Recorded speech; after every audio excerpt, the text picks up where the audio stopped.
welcome to What the FMCG, the podcast from Field Assist, where we look beyond the designations of the people driving the success of some of the biggest brands in the consumer industry.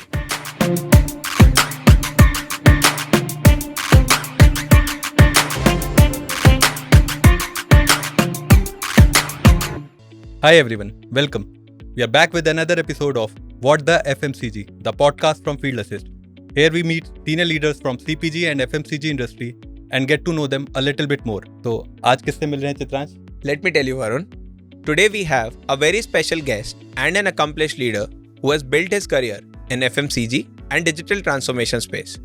Let me introduce you to Mr. Rajan Surendran of Wipro Enterprises, which is a 17,000 crore company. Prior to that, Rajan was part of Coca-Cola, heading digital initiatives for Bottling Investment Group. He has worked for 13 long years at HUL and prior to that with GE Healthcare. Welcome Rajan to Field Assist Podcast. Welcome Thanks, Rajan. Varun. Thanks, Chitran. It's always a pleasure to speak to you and looking forward for a conversation. Absolutely, Rajan. So, coming to our first question. Did you ever think that you would be a CIO one day, or when did you set this goal for yourself and how did it feel like? So, no, good question. In fact, IT was never something which I wanted to even get into. I'm saying that if my childhood dream, of course, was to become a pilot because my father was in Air Force. But because of some medical thing, etc., I couldn't pursue it. And the interesting story behind how I got into IT was that, so of course, after engineering, I worked for a year and then went on to do my management from IIT Bombay. So during campus placement, one of these companies came and said that after recruitment, your first placement will be in Japan. So I pick up that, and they were into Oracle implementation. Otherwise, I wanted to get into operations. So just because of the fact that they were placing me in Japan, I just went for the interview. Of course, they asked some technical questions which I couldn't answer, but somehow they found me worthy to pick it up. So that is how my IT journey started. And even then, my aim was to be a functional consultant, roam the world doing implementations. Never intended to get into a leadership role. That probably came up after I joined HUL, not before that. So you went to Japan that year? Yes, of course. I spent almost about 15 months in Japan, learned a bit of Japanese at that point of time. I am a polyglot. I speak almost about 6 to 7 languages. And which all languages? So, of course, all the South Indian languages and English, Hindi, aati hai. Then Marathi, of course. My wife is a Maharashtrian, so better way to communicate. So, I picked up that language also. So, all put together. I think it's an early sign of a genius if you know too many languages. Great. So, while I understand you pursuing CIO or a journey of tech was an accidental one, but if let's say someone asks you today that he or she wants to be a CIO in next 10 years, what those advice you would like to give it to them?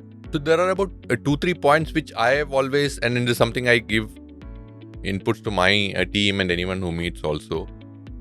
One, of course, is to say that whatever role you get into, don't just limit yourself to that role. Try to pick up from whatever adjacent roles which are there. The second one is, of course, whatever business you are in, understand the business thoroughly, because we always get fascinated by technology. But I think if you have to play a CI role, the key to crack is to understand the business. And for me, it was CPG, and then, of course, now I also picked up the manufacturing part of it also. And the third one is network. Use your opportunity to meet as many people as that, whether it is externally with other companies, externally with partners, because you never know when a connection will come. Kab kaam aayega iska koi, I'm saying that you can always pick up a phone and call somebody for any input which is there. So these are the 3 things at which I always say that do this, eventually you will reach where you want to reach. एक बार Rajan पे वापस आते हैं. Speaking about, and this was so interesting to know that you started your career, I mean, you got an opportunity to start from Japan. Who is Rajan at a core? अगर CIO नहीं है, Wipro नहीं है, achievements को हटा दे, तो who is Rajan at core? So, one of the things I always wanted to do, especially because of my upbringing, I have grown up in Kerala. Almost my education till 12th was in Kerala. So, I have stayed in between nature. So, typically you have seen houses in Kerala. There is a lot of greenery around. There is to be a river which flows in front of my house. So, that was something which I always wanted to do also. So, once I moved into Bangalore, then I purchased a piece of land. I built my own house. There I have done gardening. So I've got a good terrace garden, almost grow about 60-70% of my vegetable need come out of that garden. Wow. My wife is also equally committed to this journey. So right at the time of construction itself, so many things which she took care of, saying that so simple RO ka pani jo hota hai. So we even collect that into another wash basin so that it can be reused for gardening and watering our Nice. garden. Green waste never goes out of our house. So we compost it. Usi ko wapas we use as a fertilizer into our garden itself. So that is one aspect which I'm core to me. And the second is I'm a very spiritual person. So I've also got a small temple at home which helps me do meditation and whatever I want to do, find peace at that one. So you can summarize in that. So close to nature and being spiritual. तो family ने आपको बहुत support किया होगा. You have where you have reached today. I want to ask, what are the adjustments or sacrifices the family made in helping you reach where you reach today? So definitely family plays a very important role. And in my case, I met my wife Aarti during my IIT Bombay days. I She was- story. IIT love story in that. Right. So in fact, my daughters always tease about that fact. That were you actually studying there or you were doing something else? Okay. So I met her there and she was also an equally successful professional. So she went into logistics side. So she was with DHL, Okay. then went on to 3M. Then she, in between, changed careers to into IT. She joined a startup called Yantra, which was an Infosys startup doing warehouse management based on her functional experience. But then after her first child was born, she took a short break, but then again went back to working in the same company in that. But then we realized that it was becoming difficult because that's the time I also started growing in my in my role in HUL. So she took a break at that point of time. More recently, once she started looking back on what should she be doing again, she got interested in executive coaching, and then she got trained as a coach. And while she was going through that in our discussions, I also found it very interesting. So then I also picked up coaching. So I am undergone coaching training. Of course, I have not yet completed the certification because juggling that between my regular job has become a very tough act. But a lot of things I learned out of that. This is again a big influence which my wife Aarti had on me in terms of where I am today as a successful professional. Very, very inspiring, I think. So, to a question which you have already answered, that you met your wife in IIT, but I would still like to ask her, was it love at first sight? Not at first sight. It took some time. It's difficult in IT. I think the interesting part was that somehow we came together for a project. So we three, there was one more person, and I think those interactions then got connected. But we are very polar opposite at that point of time. But probably that's also the reason, unlike poles extract karke jo bolte hai na, they attract each other. So that is what has happened here. But very different personalities. Of course, now it's very difficult to say after living together for almost 23 years. It's difficult. But at that time, that was the situation. Was it at HUL when you got married? No, I got married actually just immediately after college itself. Okay, so before going to Japan. No, in fact, I went to Japan, 3 months ke baad wapas aaya, and then we got married. And then I again traveled back. The reason I had to leave that job and said that this will not go continue is that my phone bills used to run so high at that point of time in Japan. So I said that yaar, idhar baith ke itna paisa karne ke jate, let me get back and search a job here itself. So that's how I came back from Japan. But didn't you feel anything like, because you were in Japan, so settle in Japan or somewhere else outside India in your early days? No, so one part was very clear. I'm saying it, while I was interested in traveling always for job, etc., I always wanted to settle back in India. Even at multiple opportunities which we got, both me and my wife, we always had this discussion. But it always came to the conclusion saying that कि रहना तो वापस यहीं पे आके रहना है, we have to settle our life here. So that was very clear for us. I do not know how to articulate it, but yeah, that is the same feeling that I have. I do not know why, but yeah, I have this feeling that want to settle in India no matter what. So let's, I think, shift some gears and shift to a topic I think that is very close to you and me as well.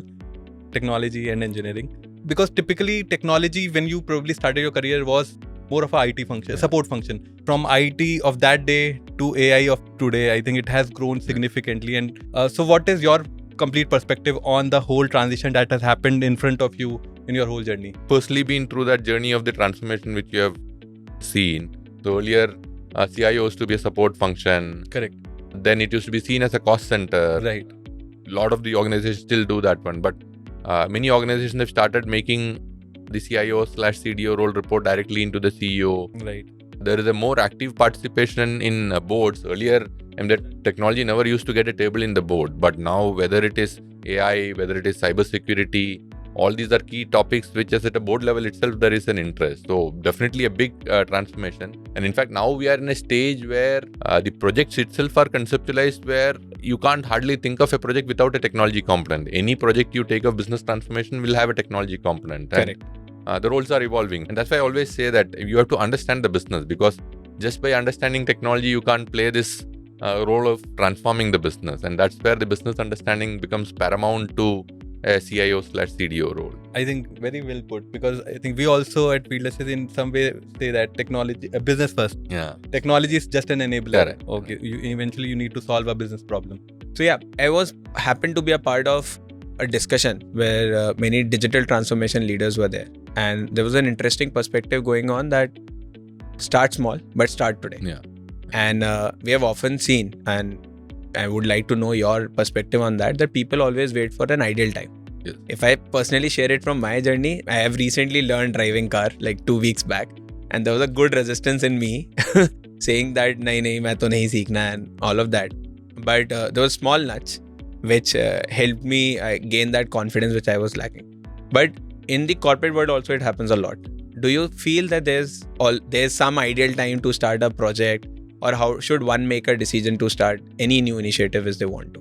No, I think if you wait for the ideal time, it's like our New Year resolutions itself. It's probably too late. It's probably too late. Never There's always happened. a next year. There is always a next day to start. But so I think the important part is, one, you should have a key sponsor for everything, especially in business-driven project.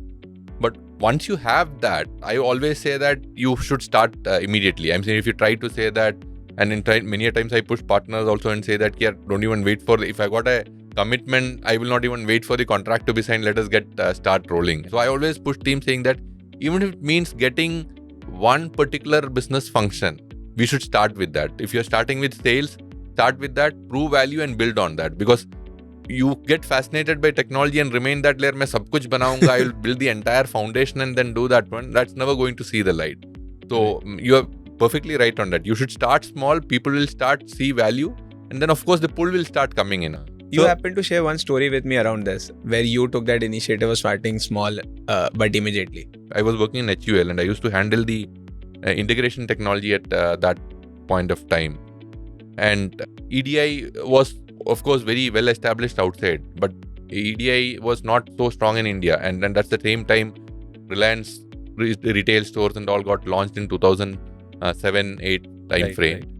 So we used to capture orders in Excel. So there used to be a team who used to sit and match, this is their code, this is our code, and do all these things. And there's a lot of manual errors which used to come in, and there used to be a delay in the whole process. And since we were a global company, we kind of knew that something like EDI as a technology used to exist. So we wanted to bring it to India. Then of course we looked at the cost. It was very cost prohibitive at that point of time. So then we said, okay, we still like the concept. So how do we bring it here? So we said we put in a Jugaad solution to say that let us use simple web service calls. Luckily, the tech team on that side also got excited about doing something like this. So there was a good wavelength matching to say that, okay, let us execute it. We said, no, don't worry about it. We will build the entire business logic in this tool itself. And we built that EDI tool here itself.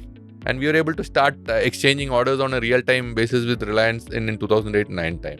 And then the next big guys to come in then was Walmart with HUL. Of course, Walmart had an apprehension because they have only seen EDI. They were not convinced of our Jugaad solution at that point of time. But our business took the lead here and said, no, this works well. So you have to go with this solution itself because I can't invest more in this area. So we were able to extend that. Of course, now later EDI became cheaper. We switched to it. But this was another place where we did not wait for the right things to fall in place. If we had to wait for EDI to come in, I would have probably done it 5 years later. Right. But because of the right people coming together, right sponsorship from the business and your conviction, I think that's a very important point. If you are convinced about something going to work, you will ensure that things fall in place. That is, I think, the beauty of technology. When it works, I think people become evangelists of it. Yes. But coming to the conviction part, I think I have a follow-up question to it. So because typically if you see a CPG organization or maybe a big organization in general, they are generally slow moving by the nature of it. Yes. And I think your role is counter to it, wherein you need to take an aggressive stance with respect to technology, its vision, and then actually convince people, as you said. How do you convince people that this is a stance and this is the future and probably we need to invest there? So there are a couple of aspects which I usually bring in. So one, again, I'll step back to the fact saying that it's not about technology, it's about business. So whenever I think of a project, think about what is the business value in that. So you look at the KPI, this is what you'll improve. And I'll take a very recent example in the current organization. It's also, so we wanted to implement a warehouse management system, but somehow there was a lot of resistance saying that it will not fit in our organization because people have been used to that one. And that's where some of my coaching experience also helps. And you kind of understand beyond what you see on the outside, there are some underlying hardcore inhibitions which is preventing from that. So try to understand and address that. It could be because probably some large scale technology project has failed earlier in this reason. So that is where I'm saying you have to understand each stakeholder from the point of view from he is coming from.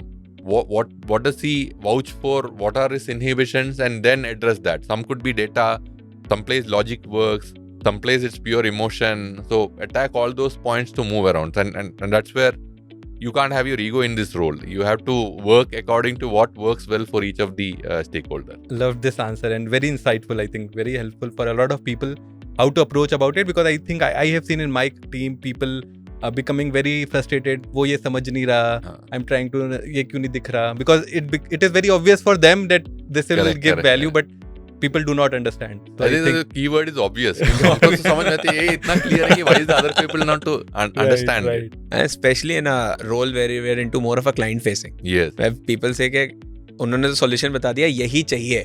And there's no right or left to it, that how can we navigate the entire situation. And I can understand how frustrating it could be because you have seen it working in multiple customers and you have been speaking about this on a day-on-day basis, and when you reach out to somebody, they are listening it probably for the first time. That In a lot of time, it happens wrong from our chairs also, to be very honest. That someone come to us and we're like, यही तो था. And they're like, it's not so obvious. It's difficult to execute it.